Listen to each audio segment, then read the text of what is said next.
నమస్తే, welcome to స్వతంత్ర focus. నేను శివాని.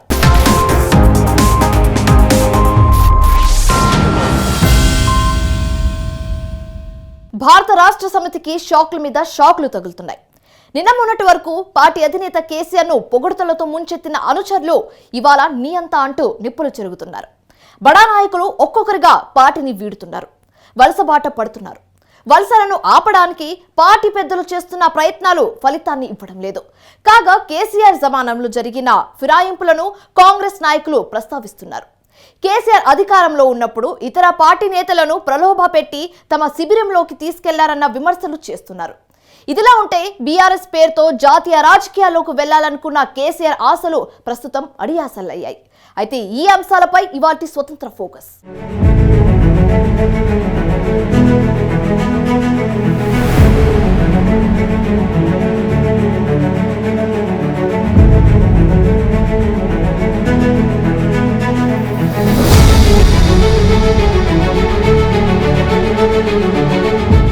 భారత రాష్ట్ర సమితి ప్రస్తుతం గడ్డు పరిస్థితి ఎదుర్కొంటుంది.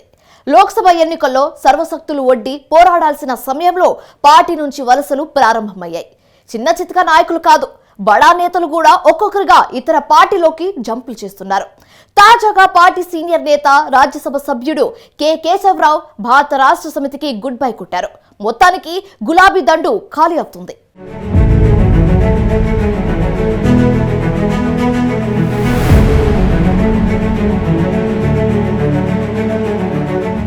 కారు పంక్చర్ అయింది. భారత రాష్ట్ర సమితికి దెబ్బ మీద దెబ్బ తగులుతోంది. అసెంబ్లీ ఎన్నికల్లో ఓటమి దెబ్బ నుంచి గులాబీ పార్టీ ఇంకా కోలుకోలేదు. ఈ నేపథ్యంలో పులి మీద పుట్రలా గులాబీ పార్టీలోని బడా నాయకులు ఇతర పార్టీలోకి వలస వెళ్తున్నారు. భారత రాష్ట్ర సమితి ఖాళీ అవుతోంది. బీఆర్ఎస్ అంటే చిన్న చితక పార్టీ కాదు, మౌలికంగా బీఆర్ఎస్ ఒక ఉద్యమ పార్టీ. తెలంగాణ ప్రత్యేక రాష్ట్ర సాధనలో గులాబీ పార్టీ కీలక పాత్ర పోషించిన సంగతి అందరికీ తెలిసిందే. విభజన తర్వాత వరుసగా 2 సార్లు గులాబీ పార్టీని ఆశీర్వదించారు.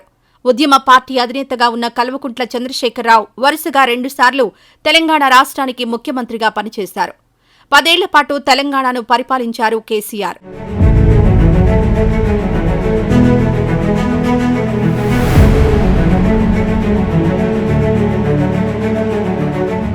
అయితే ఉద్యమాల నుంచి ఎదుగొచ్చిన బీఆర్ఎస్ పరిస్థితి ప్రస్తుతం అత్యంత దయనీయంగా తయారైంది. ప్రస్తుతం బీఆర్ఎస్ గడ్డు పరిస్థితిని ఎదుర్కొంటోంది. 10 ఏళ్లు తెలంగాణను పరిపాలించిన భారత రాష్ట్ర సమితికి ప్రస్తుతం షాకుల మీద షాకులు తగులుతున్నాయి. 3 నెలల కిందట జరిగిన అసెంబ్లీ ఎన్నికల్లో ఓటమి తర్వాత బీఆర్ఎస్ నాయకులు ఇతర పార్టీల వైపు చూడడం మొదలైంది.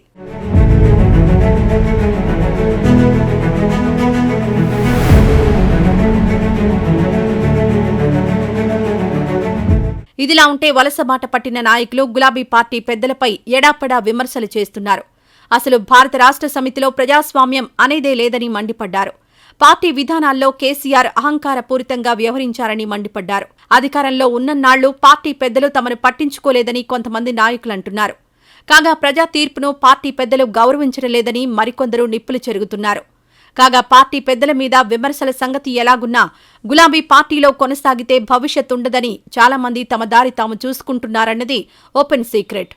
చోటామోటా నాయకుల నుంచి పార్లమెంట్ సభ్యుల వరకు బీఆర్ఎస్ నేతలు వలసబాట పట్టడం మొదలైంది.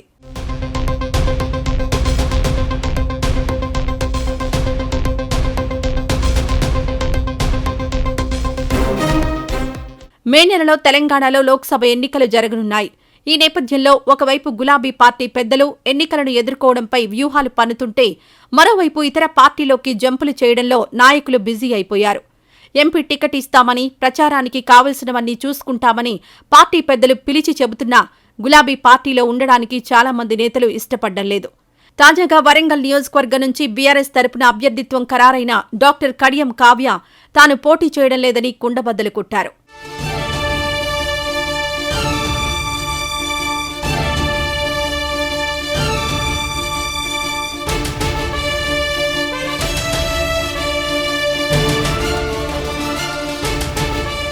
ఇదిలా ఉంటే బీఆర్ఎస్ తరపున రాజ్యసభ సభ్యుడైన సీనియర్ నేత కె కేశవరావు కూడా పార్టీకి గుడ్ బై కొట్టారు. భారత రాష్ట్ర సమితి అంటే కల్వకుంట్ల చంద్రశేఖరరావు కుటుంబమే అనే అభిప్రాయం తెలంగాణ సమాజంలో నెలకొందన్నారు. కొన్ని సరిచేసుకోవాల్సిన గులాబీ పార్టీ అధిష్టానం సరిచేసుకోలేదన్నారు. ఈ నేపథ్యంలో ఘర్ వాపసీ కావాలని తాను నిర్ణయించుకున్నట్లు కేశవరావు పేర్కొన్నారు. నన్ను ఆయన నంబర్ 2లో పెట్టలే, కాంగ్రెస్ వర్కింగ్ కమిటీ నంబర్ 2 మీకు తెలుసునా అండి. అక్కడ కూర్చున్నా నేను. ఇందిరాగాంధీ గారు ఎప్పుడు కూర్చున్నా, సోనియా గాంధీ గారు అప్పుడు కూర్చున్నా. కాబట్టి ఇప్పుడు ఇచ్చింది నంబర్ 2 కాదు, అది సీటు పక్కన సీటు.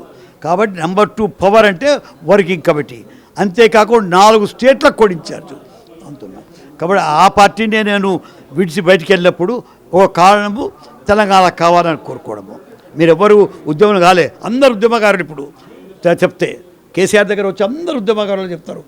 ఉద్యమకారులు ఎవరు లేకుంటే కొట్టాడినట్టే అక్కడ ఎవరైతే మీరు పార్లమెంట్లో చూసిండ్రు, అదే ఏసీ పార్లమెంట్ మెంబర్సు, ఇక్కడ ఎమ్మెల్యేసు కొట్టాడిన ఉద్యమాలు పోయినాం, సాధించినాం, తెలంగాణ చేసుకున్నాం, అయిపోయింది. ఏజ్ అయిపోయింది, పోతున్నాము. కాబట్టి ఇలా హామీలతో పోయేటోడు కానీ నేను ఎన్నిసార్లు 3 గవర్నమెంట్లలో క్యాబినెట్ మినిస్టర్ సార్. నేను వర్కింగ్ కమిటీ మెంబర్ని సార్, 3 ఏళ్ళు 4 స్టేట్లకు ఇచ్చాది. అంతకన్నా పెద్ద ప్రామిస్తావా ఉన్నదా? లోక్సభ ఎన్నికలకు షెడ్యూల్ విడుదలైన మర్నాడే చేవళ్ల సిట్టింగ్ ఎంపీ రంజిత్ రెడ్డి భారత రాష్ట్ర సమితికి గుడ్ బై కొట్టారు. ఆ తర్వాత కాంగ్రెస్ పార్టీలో చేరారు. రంజిత్ రెడ్డితో పాటు ఖైరతాబాద్ బీఆర్ఎస్ ఎమ్మెల్యే దానం నాగేందర్ కూడా పార్టీని వీడారు. రాష్ట్రంలో అధికారంలో ఉన్న కాంగ్రెస్ పార్టీలో చేరారు. కాంగ్రెస్ రాష్ట్ర వ్యవహారాల ఇన్ఛార్జ్ దీపాదాస్ మున్షి వీరిద్దరికీ కాంగ్రెస్ కండువా కప్పి పార్టీలోకి ఆహ్వానించారు.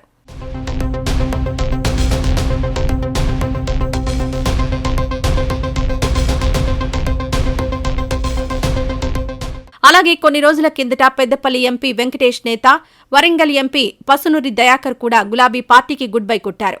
అయితే వీరిద్దరూ కాంగ్రెస్ పార్టీలో చేరారు. కాగా బీఆర్ఎస్ నుంచి మాజీ ఎమ్మెల్యే ఆరూరి రమేష్ వైదొలిగారు. ఈ సందర్భంగా హైడ్రామా నడిచింది. ఆరూరి రమేష్ను బుజ్జగించి మాజీ మంత్రి ఎర్రబెల్లి దయాకర్ రావు హైదరాబాద్కు తీసుకువెళ్లారు. ఒక దశలో తాను పార్టీ మారేది లేదని రమేష్ పేర్కొన్నారు. చివరకు భారతీయ జనతా పార్టీలోకి ఎంట్రీ ఇచ్చారు ఆరూరి రమేష్. వర్ధన్నపేట నియోజకవర్గ శాసనసభ్యునిగా నియోజకవర్గ ప్రజల ఆశీర్వాదంతో 2 పర్యాయాలు ప్రజలకు సేవలు అందించి మరి జిల్లా అధ్యక్షునిగా పనిచేసి మరి ఉద్యమ సమయంలో తెలంగాణ రాష్ట్ర ఏర్పాటు కోసం మరి టిఆర్ఎస్ పార్టీలో చేరి మరి కేసీఆర్ గారి నాయకత్వంలో తెలంగాణ సాధించుకున్న తర్వాత 2 పర్యాయాలు ఆ నియోజకవర్గ ప్రజలకు సేవ చేశాం. భారతదేశాన్ని ప్రపంచంలో ఉన్నత స్థానంలో ఉంచిన మోడీ గారి నాయకత్వంలో మరి బీజేపీలో చేరాలి అని, మరి భారతదేశంలో అన్ని వర్గాల అభివృద్ధితో పాటు ముఖ్యంగా ఈరోజు నా జాతి కోసం ఈరోజు ఏబిసిడి వర్గీకరణ ఏదైతే ఉందో 30 సంవత్సరాల పోరాటం మరి ఈరోజు అందుబాటులోకి వస్తున్న మోడీ గారి నేతృత్వంలో వస్తున్న పరిస్థితిని గమనించి మరి ఈరోజు బీజేపీలో చేరడం జరిగింది.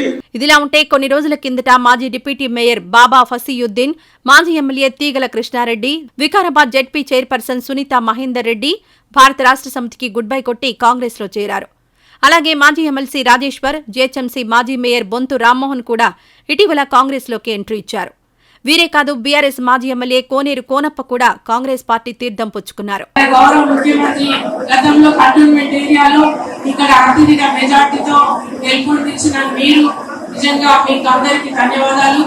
గతంలో ఎన్నో సమస్యలు ఉన్నా కూడా, ఎన్నో కేసులు పెట్టినా కూడా మీరు రేవంత్ రెడ్డి గారిని ఎంపీగా గెలిపించి అత్యధిక మెజార్టీ ఇచ్చి ఈరోజు సీఎం అభ్యర్థిగా గుర్తింపు తీసుకొచ్చిన మీ అందరికీ మనస్ఫూర్తిగా ధన్యవాదాలు. బీఆర్ఎస్ నుంచి ప్రధానంగా కాంగ్రెస్ లోకి వలసలు జరుగుతున్నాయి. కాంగ్రెస్ లో చేరేందుకు తాము రెడీగా ఉన్నట్లు పలువురు బీఆర్ఎస్ ఎమ్మెల్యేలు ఇప్పటికీ లోపాయికారిగా సంకేతాలు పంపుతున్నట్లు రాజకీయ వర్గాల సమాచారం. పార్టీ మారే అంశానికి సంబంధించి తమకు అత్యంత నమ్మకస్తులనుకున్న అనుచరులతో నేతలు మంతనాలు జరుపుతున్నట్లు తెలుస్తోంది.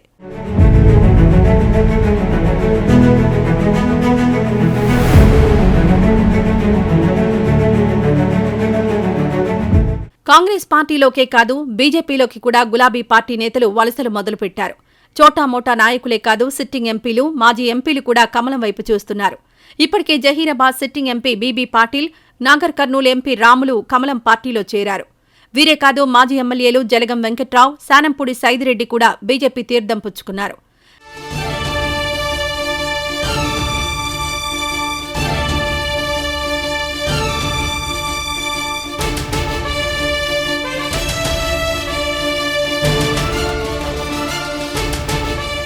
ఏమైనా ప్రస్తుతం భారత రాష్ట్ర సమితి తీవ్ర సంక్షోభాన్ని ఎదుర్కొంటోంది.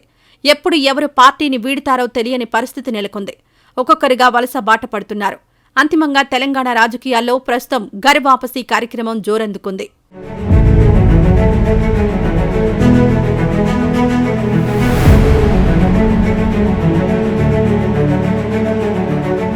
స్వతంత్ర ఫోకస్ లో స్మాల్ బ్రేక్ తీసుకుందాం.